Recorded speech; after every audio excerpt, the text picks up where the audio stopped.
শুভ দুপুর। সবাই কেমন আছেন? গরমের দিনে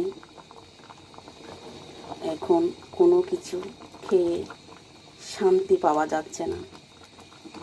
এভাবে পাতলা পেঁপের তরকারি বা আরও বিভিন্ন রকমের সবজি দিয়ে রান্না করলে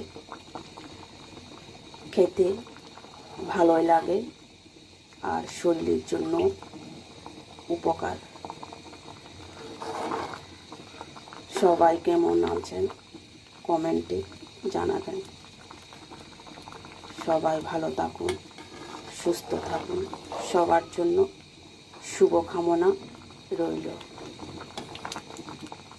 পেঁপের তরকারি দেখুন, দেখতে কত সুন্দর হয়েছে, একদম হলুদ।